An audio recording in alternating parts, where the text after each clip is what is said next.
Hey, welcome back to the channel. It's your man Prime Time, and you already know you're on Prime Time Talk TV. And yeah, I'm back at you with another good video, and you already know the routine. Once you enter my house, wipe your feet off, hit the like button, hit the subscribe button, and smash the bell icon so you can be notified the next time I drop these next latest and greatest videos like these. Oh man, let's go ahead and jump on into this video, shall we? How about that Dear Hughley and that Monique situation? Boy, I tell you, I told y'all I was going to stay on top of this thing. I was going to uncover it. I was going to keep y'all up to date when anything else transpired or either came my way, and it did. So today is the day where I break the case, okay? A lot of people wondering, what was going on. Was it Dear Hughley, And I ain't even gonna lie, at first I jumped the gun. I was like, Dear Hughley, man, that's some weak stuff, man, if that's what you're doing. I say 70% jumped on the bandwagon with Monique. But it was something in me that was saying, hey, just be your regular journalistic self. Don't pick sides. Don't be, biased, So, and I won't. I made sure that I stayed the course. And with staying the course, you always uncover the truth, as always. So, basically, Dear Hughley, he went onto his radio station and he explained from A to Z what happened and why everything happened the way it did and who's at fault and who's at blame. So, from the words of Dear Hughley mouth, I'm going to let y'all listen to this, and then I'm going to come right back in the end, tally it up, and give you my response and let you go. All right, so here's Dear Hughley, y'all. Check him out. I work very hard to control the environment I work in comedically. I only work where I want to work and who I want to work for. I want to work with. I don't work because that is a very precious place to me. I've been offered a gig, a couple of gigs, 3 or 4 gigs to work with Monique in LA, in Brooklyn, in Houston, and I turned them down because I didn't think it would work. So after talking to a lot of people, and one of the very people in this room about how things are different, 2 of the very people in this room, as a matter of fact, and how things are different, and look at how things are coming around, I decided it would be wrong for me not to give somebody a chance based on things that they'd never done to me. That would have been wrong to me. And when she talks, she goes on a diatribe and she talks about me having my feet under her table. That was at her invitation.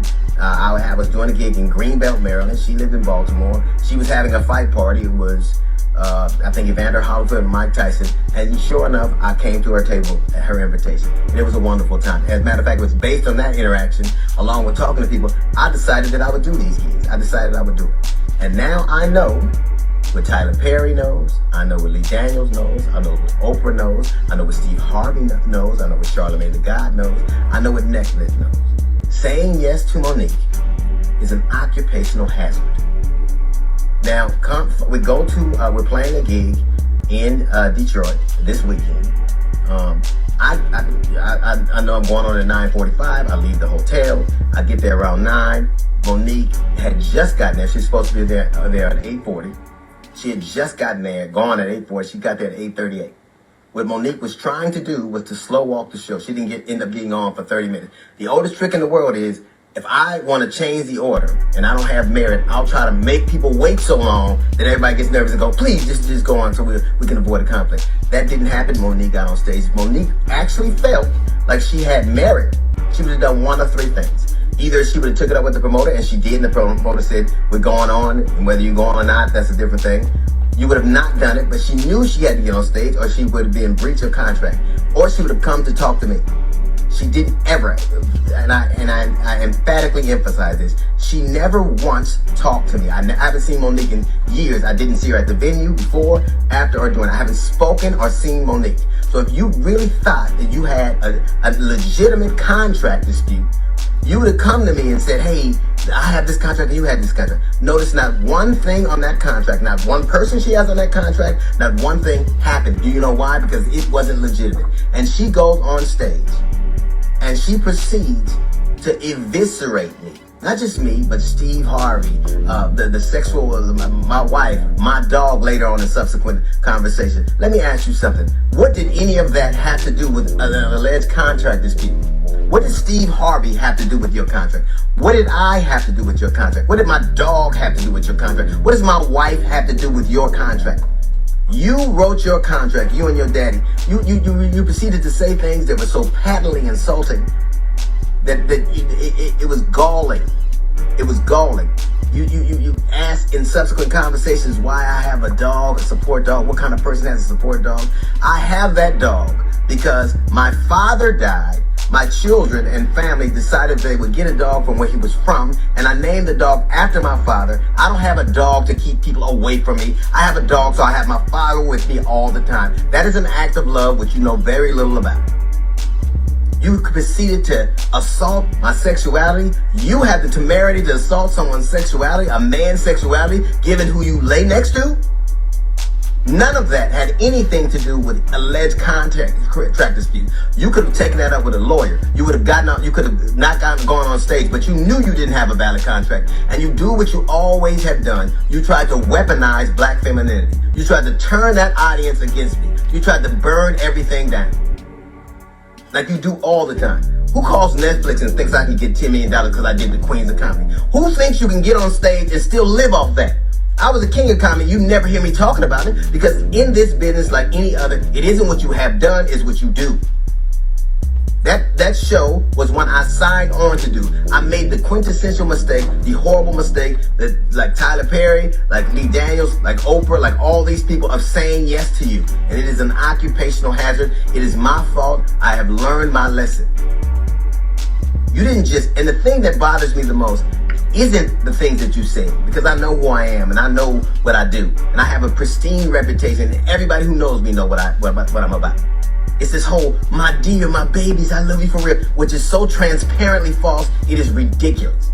But the thing that was really the most annoying, the thing that was really the most bothersome, is after a terrible couple of weeks where people were being slain in Buffalo, where people were being slain, kids were getting slain in school, and people had come to a comedy show to get away from all of their problems, you besieged them with yours.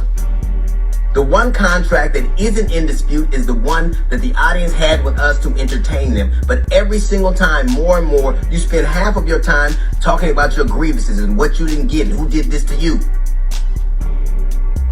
Listen, when you burn things up and you sit back to watch the results of them, she's literally set that stage on fire, said the most incendiary things ever, and I had to go on stage. And she has the temerity to call me a coward. A coward would have left. A coward would have said, I can't go. You didn't even want to go on when you had a contract that you knew not to be true. You made up this whole narrative that you knew not to be true, and you played that out in front of the audience. And then I had to go on behind you. And you know what you did? You sat back and you tried to watch your damage. You set the stage on fire and you watched what you've done. You know who does that? Arsonists do that. Arsonists set shit on fire and try to see the damage arise. But I blame myself because I know now what I didn't before. Saying yes to you is an occupational hazard, one I will not repeat. I don't blame you. I wish you well. But when you do the things you do, when everything's about you, when you're vitriolic, when you have all these fights with all of these entities, it is you.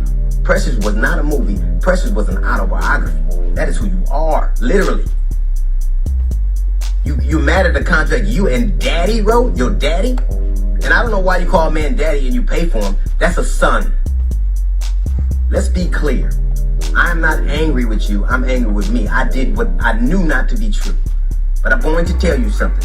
When you burn and you destroy and you wreck, you are not a queen of comedy. You're a queen of ashes. Now while I'm going to go back to work and you get back to your kingdom of smoke. That's a little note from the GED section. We got the Jazz Report coming up in 15 minutes. It's the D.L. Hughley Show. Oh man, so as you heard, boy, it was all Monique's husband's fault. The guy she called daddy, that D.L. Hughley referred to as, you're paying for him, so that's your son.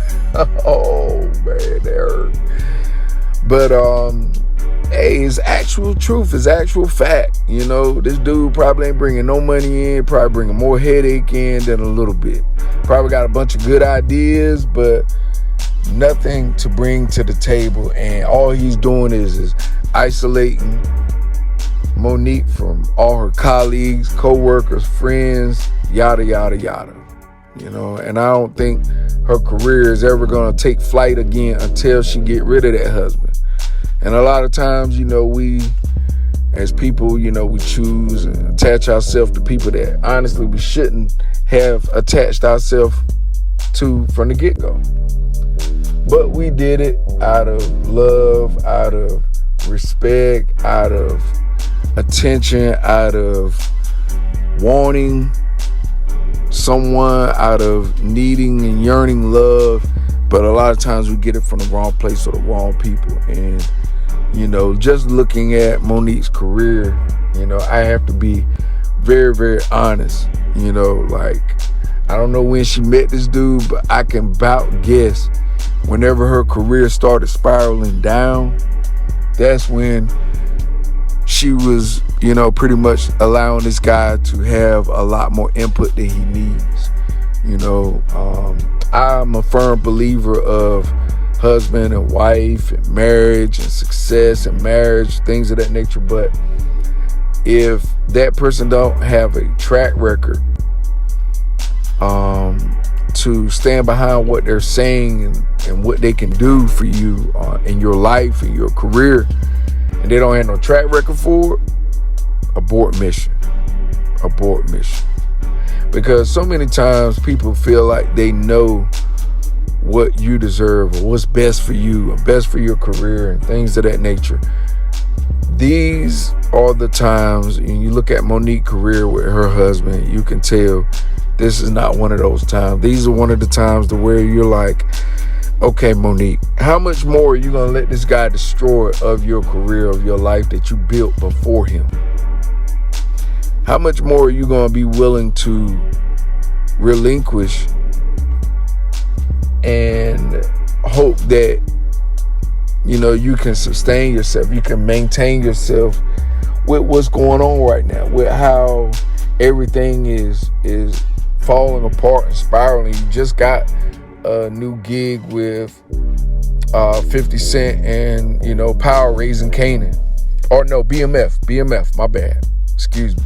She got a new role in BMF, the TV series. Look, you guys, excuse me, 50 Cent got like, what, 4, 5, 6, 7, 8, 9 shows? So, you know, you got to bear with me on this guy, man. He got a lot going on. But needless to say, I definitely appreciate him and respect him for giving jobs the way he have and supporting black actors and things of that nature, giving newcomers jobs and opportunities. So definitely appreciate 50 Cent for that. But Monique, you know, you're definitely gonna have to look within and analyze for real.